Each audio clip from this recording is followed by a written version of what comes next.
कि उसका बाप ही सैफ अली खान है तो उसको सैफ अली खान मिला, भाई तुझे सैफ पंचर छाप मिलेगा, क्योंकि बॉलीवुड और रियल लाइफ ये दो अलग चीज है। पर हमारी बेटियां ये समझती नहीं। तो 13-14 साल की बच्ची के दिमाग में ये कि अगर प्यार करना है तो मुसलमान से करो, मैं इतिहास में छप जाऊंगी, मेरी तो लव स्टोरी बन जाएगी। फिर वो अलग बात है, वो 35 टुकड़ों में आती है। दूसरी बात ये कि 25 साल की लड़कियों को ये बिगाड़ रहे हैं। 25 से 35 साल की शादीशुदा महिलाओं को बिगाड़ने का काम एकता कपूर जैसी महिलाएं अपनी टीवी सीरियल के माध्यम से करती है। कैसे करती है कि वो अपने टीवी सीरियल में एक महिला बिल्कुल टिपिकल हमारे ड्रेसअप में, अच्छी सी साड़ी, बड़ा बड़ा मंगलसूत्र, बड़ा सिंदूर, बड़ी बिंदी, पीछे अंबे माँ का बहुत बड़ा स्टैच्यू होगा। आप देखना उसके सारे सीरियल में ये इंडिकेट्स होते हैं कि हिंदू धर्म को बर्बाद कर दो। देखिए, कोई भी देश को बर्बाद करने के लिए बम, बारूद, गोला, असला, मिसाइल दागने की जरूरत नहीं है। आप उस देश की सांस्कृतिक व्यवस्था, शैक्षणिक व्यवस्था और पारिवारिक व्यवस्था को खत्म कर दो, वो देश अपने आप खत्म हो जाएगा।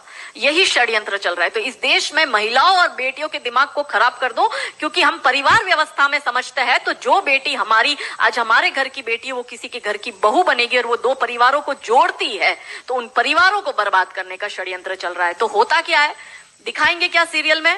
प्यार एक से करेगी, शादी दूसरे से करेगी, फिर जीवन में कोई तीसरा आएगा, दूसरा मर जाएगा, फिर चौथा पसंद आएगा, फिर दूसरा जो मर गया वो जिंदा हो जाएगा, फिर कंफ्यूज हो जाएगी चौथे के साथ जाऊं कि दूसरे के साथ जाऊं। यही दिखाती है वो। क्या सच में यहाँ जो मेरी महिला, मेरी बहनें बैठी है, वो बताओ कि क्या हम हिंदू महिला है 4-4 पुरुषों के साथ संबंध रखती है? बताओ, जोर से बोलो। क्या हमारे परिवारों में ये होता है कि हम एक को पसंद करते हैं, हम दूसरे से शादी करते, फिर हमें तीसरा पसंद आता है, फिर हमारा मर जाता है पति, फिर हमें चौथा अच्छा लगता है और जो मर गया पति वो सडनली जिंदा हो जाता है, फिर हम कंफ्यूज होते हैं हम किसके साथ जाए? क्या हमारी ये वैल्यू है? यही सीरियल हम देखते हैं और हम तालियां बजाते हैं और हम हमारी बेटियों को भी यही टीवी सीरियल दिखाते हैं। और इन सारी टीवी सीरियल में एक ही चीज कॉमन क्या है? जो सास है वो एक नंबर की नालायक, जो ननंद है वो एक नंबर की नालायक, और ये दोनों बहू के खिलाफ प्लानिंग करेगी। तो अब जो वनरेबल बेटी अपनी माँ के साथ वो टीवी सीरियल देख रही है, उसका दिमाग कैसे खराब होता है, उसको पहले से ही, जैसे अनकॉन्शियस माइंड में चीजें कैसे काम करती है, उसको दिमाग में पहले ही बैठ जाएगा कि मेरी सास भी मुझे ऐसी ही मिलेगी।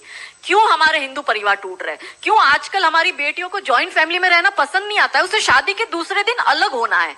वो पहला फोन अपनी माँ को करेगी और माँ कहती है ज्यादा चिक चिक करे तो तू आ जाना मेरे घर में। हमारे माता पिता ने हमें ये सिखाया था कि तेरी डोली उठ रही है, तू इस घर में वापस तभी आएगी जब तुझे प्यार से आना है, तू तेरी अर्थी वहीं से ही उठेगी, हमें तेरी घर में एंट्री नहीं देंगे। ये हमें बचपन में सिखा दिया गया था। इसलिए आज भी हम जॉइंट फैमिली में रहते हैं, हम ससुराल में रहते हैं। भारतीय सांस्कृतिक व्यवस्था, पारिवारिक व्यवस्था को हमने बनाए रखा है।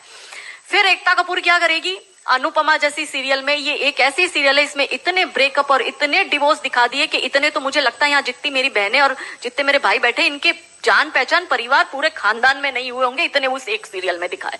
अब हमारी बेटी जो वहां जाती है उसको लगता है मेरी ननंद नालायक, मेरी सास नालायक। इसलिए अब देखो सास बहू में निपटी नहीं। पहले कैसे निपटी थी, पहले कैसे रहते थे?